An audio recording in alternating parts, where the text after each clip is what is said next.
नमस्कार मंडळी, तुमचं पुन्हा एकदा एका नव्या व्हिडिओमध्ये हार्दिक स्वागत आहे। मंडळी, राज्यामध्ये सध्या स्थानिक स्वराज्य संस्थेच्या निवडणुकीची रणधुमाळी जोरात सुरू आहे। अशामध्येच मनसेला अर्थातच महाराष्ट्र नवनिर्माण सेना या पक्षाला मोठा धक्का बसले आहे।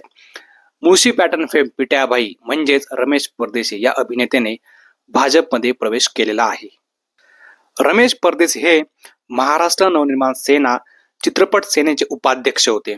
त्यांनी मुंबई येथे केंद्रीय मंत्री व भाजपचे खासदार मुरलीधर मोहोळ यांच्या उपस्थितीमध्ये भाजपचा झेंडा हाती घेतला। पिट्याभाई अर्थात रमेश परदेशी हे भाजपमध्ये जाणार असे संकेत देखील दिसत होते। काही गोष्टी सोशल मीडियावरती सुद्धा त्या व्हायरल होत होत्या। राज ठाकरे यांनी पुण्यामध्ये एक बैठक घेतली होती। या बैठकीला पिट्याभाई अर्थात रमेश परदेशी हे देखील उपस्थित होते।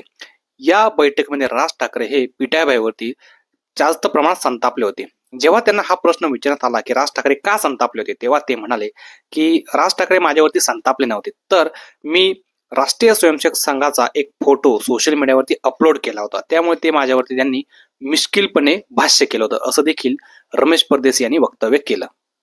तर रमेश परदेशी यांनी भाजपमध्ये प्रवेश केल्यामुळे मनसेला एक मोठा धक्का तर मिळालेला आहे। त्यामुळे याचा फायदा आता भाजपला नक्की होईल की नाही हे बघणं स्वाभाविक ठरेल। तर तुम्हाला जर हा व्हिडिओ आवडला असेल तर व्हिडिओला जास्तीत जास्त शेअर करा आणि चॅनलला सबस्क्राईब पण नक्की करा मित्रांनो। पुन्हा एकदा धन्यवाद।